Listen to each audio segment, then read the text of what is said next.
Espace TV, le 22h.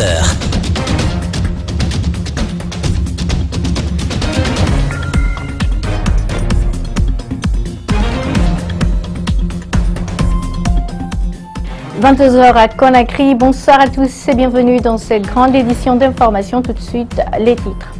Sommes-nous vers le point d'enregistrer une nouvelle grogne dans les universités guinéennes des enseignants assistants qui n'ont pas été pris en compte dans la révalorisation des primes du corps professoral du supérieur en temps boudé des classes à la rentrée prochaine.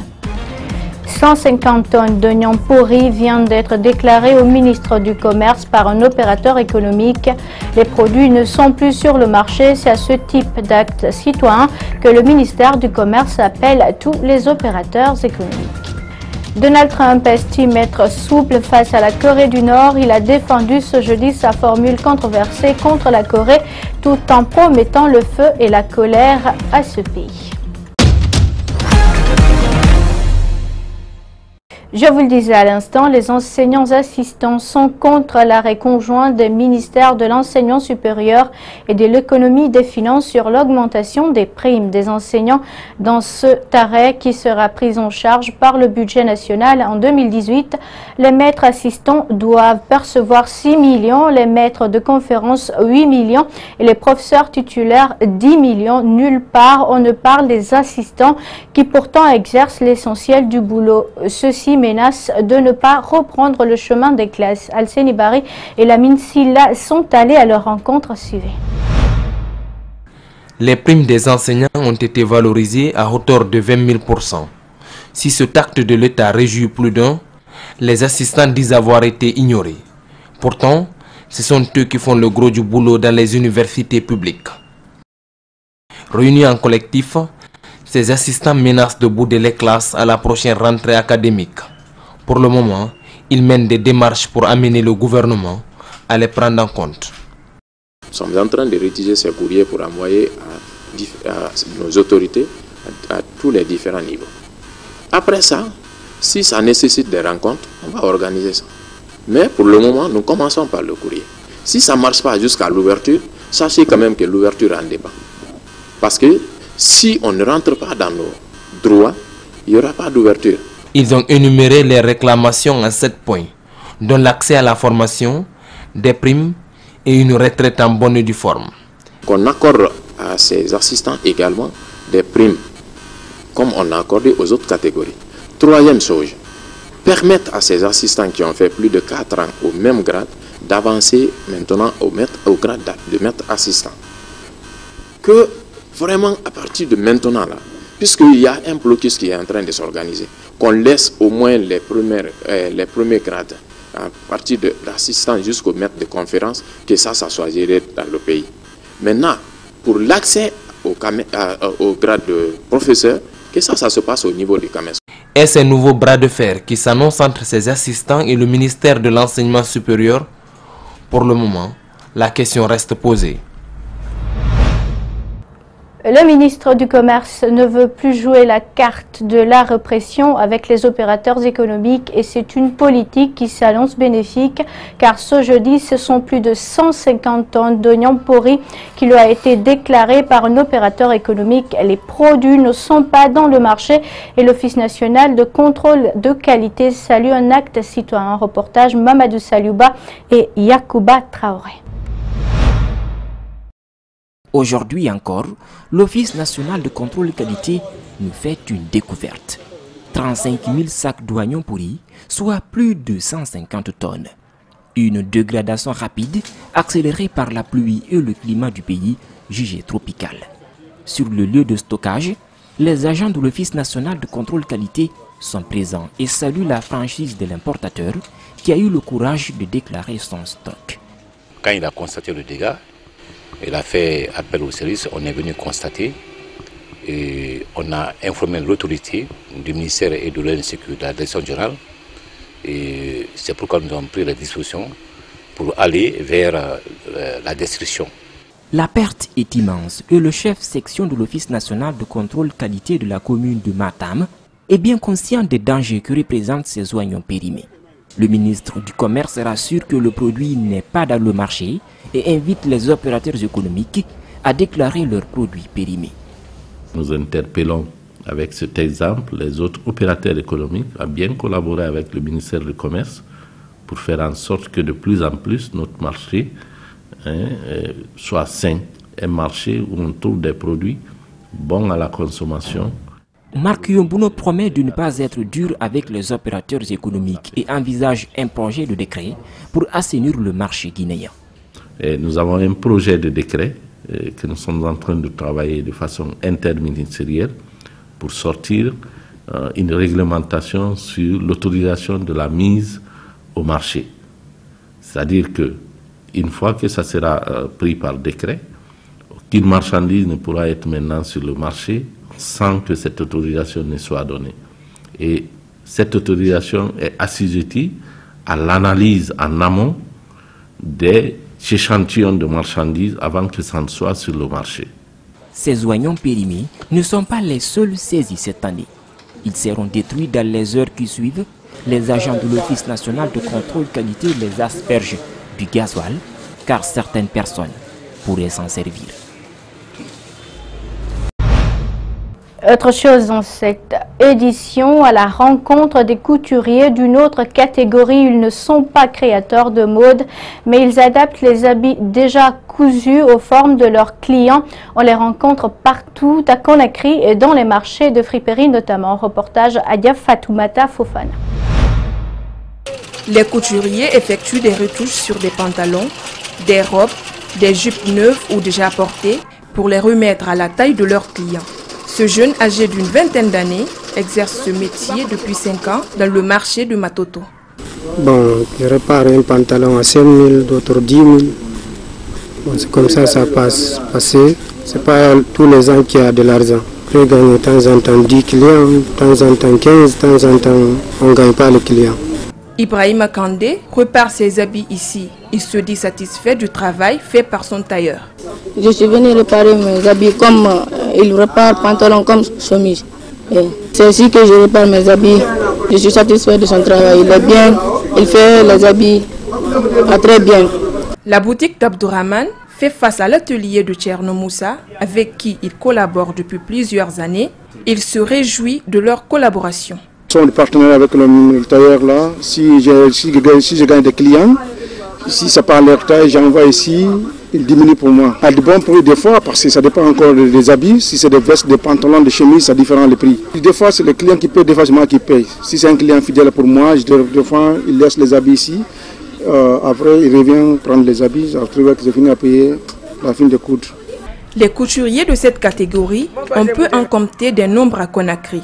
Dans les marchés de friperie, ils collaborent directement avec les vendeurs.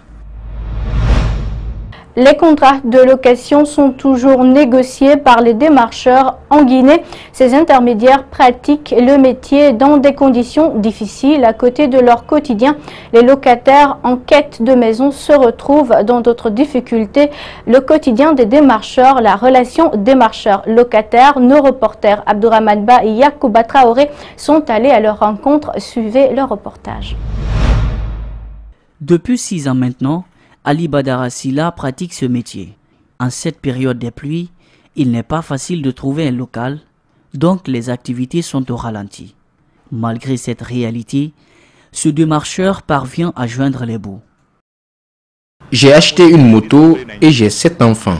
C'est moi qui m'occupe des frais de la maison, 40 à 50 000 par jour et 11 000 pour les enfants qui vont à l'école. Je m'occupe aussi de ma mère. Même s'ils parviennent à subvenir à leurs besoins grâce à ce métier, les démarcheurs rencontrent plusieurs difficultés. J'ai envoyé la dame voir une maison. Elles se sont entendues qu'elle reviendra à 18 h. Quand elle est partie, elle n'est plus revenue. Je l'ai appelée à maintes reprises. Elle m'a finalement dit de donner à une autre personne. Mohamed Lamine Bangoura est en quête d'un appartement depuis 2 mois. Il accuse les démarcheurs de mauvaise foi. On va te proposer qu'il y a des maisons, des fois on te retire l'argent pour déplacer, parce que plus souvent on demande le déplacement quoi. Voilà. Par exemple, moi qui cherche 2 chambres salon douche, on peut me dire il y a 2 chambres salon douche à quel lieu, à quel endroit, mais il faut donner 30 000 ou 50 000 comme déplacement. Quand je me déplace avec le démarcheur, le fait que lui cherche les 50 000 comme son prime, il connaît un endroit là où c'est classé des chambres salon 12, non ACV, ou peut-être en soubassement même, il me pointe là-bas. Aujourd'hui, trouver une habitation est devenu un véritable calvaire pour les citoyens de Conakry. Des citoyens qui demandent l'implication de l'État afin de trouver des solutions pour réglementer le loyer dans le pays. Le cinéma guinéen a disparu dans la scène cinématographique africaine. Pourtant, dans l'histoire du cinéma continental, la Guinée a occupé la première place dans la création des œuvres d'art.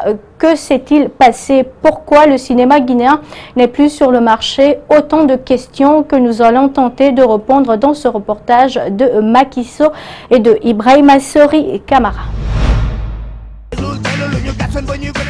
Nombreux sont des films africains qui sont suivis sur les chaînes de télévision internationales, des produits cinématographiques qui viennent du Burkina Faso, du Mali ou encore de la Côte d'Ivoire. Certains pays africains en font d'ailleurs un socle de leur économie. C'est l'exemple du Nigeria avec son industrie hollywoodienne. En Guinée, depuis une trentaine d'années, le cinéma a disparu, laissant place aux vidéastes. La nouvelle génération souhaite l'évolution du secteur, mais sans un accompagnement technique avec une formation professionnelle, il est difficile de réaliser ce rêve. Pour cet acteur de cinéma, le blocus est à tous les niveaux. Les acteurs de maintenant, ils sont pas formés. Deuxièmement, l'État n'accompagne pas le cinéma guinéen. L'ONACIG existe, mais c'est formel. Il n'y a pas d'accompagnement dans la création artistique cinématographique. Troisièmement, le mécénat n'existe pas. C'est quoi le mécénat? Le mécénat, c'est quelqu'un qui investit sans attendre de retour. C'est ça le mécène. Du côté du département de la culture et du patrimoine historique, on indique que le constat est sans équivoque. Le ministère est sur pied d'œuvre pour ramener la Guinée sur la scène du cinéma africain, comme par le passé. Je crois que la Guinée est assise sur un trésor et nous sommes conscients de cela, mais aux acteurs aussi d'accepter de se former. Parce que le problème du Guinée, même quand vous créez le cadre de formation pour les acteurs de la culture, beaucoup pensent qu'il faut leur donner de l'argent, leur payer encore pour qu'ils puissent bénéficier, n'est-ce pas, de ces formations-là. Le ministère de la Culture et du Patrimoine historique a tout de même rassuré qu'une nouvelle dynamique est mise en place pour faire du cinéma guinéen une référence en Afrique. SOS Village d'enfants se met dans une autre vision pour l'épanouissement des enfants en Guinée. L'association a initié une réunion de partage dans les communes de Matoto et de Ratoma. L'objectif pour les membres est de rendre effectif leur programme d'accompagnement des communautés pour la protection de l'enfance. C'est un public reportage de Dibrilba et de Alseni Kamara. Auparavant, SOS Village d'enfants basé en Guinée a marqué ses empreintes en protégeant en grande partie les enfants victimes de conflits. Un constat que l'association veut pérenniser, mais cette fois en proposant des échanges sur des programmes avec les communautés pour protéger les enfants de tout genre de violence. Le programme consiste à l'accompagnement de la famille, de la communauté, afin qu'elle puisse assurer le minimum de paquets de protection de l'enfance. Comme vous le savez, l'enfance est une période la plus innocente de la vie d'un individu. Donc les enfants représentent des chances. 2 communes de la capitale sont les plus concernées par le programme des communautés pour la protection de l'enfant. À cela s'ajoute le programme de renforcement de la famille, des initiatives qui ont débuté depuis le 10 août dernier. SOS Village d'enfants étant une organisation internationale qui œuvre dans la protection, a constaté que dans notre pays, il y a beaucoup de cas de violence, d'exploitation et de négligence faites aux enfants. Et pratiquement dans les communes de Matoto et de Ratoma, qui sont les 2 plus grandes communes de la capitale.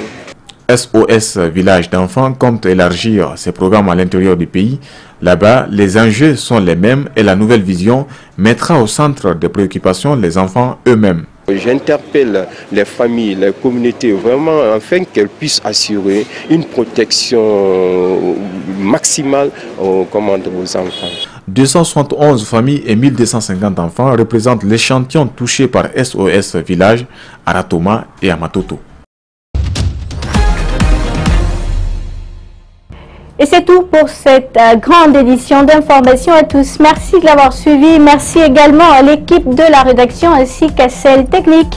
Surtout, restez avec nous. Le programme continue sur Espace TV. Passez une excellente soirée où que vous soyez. Au revoir.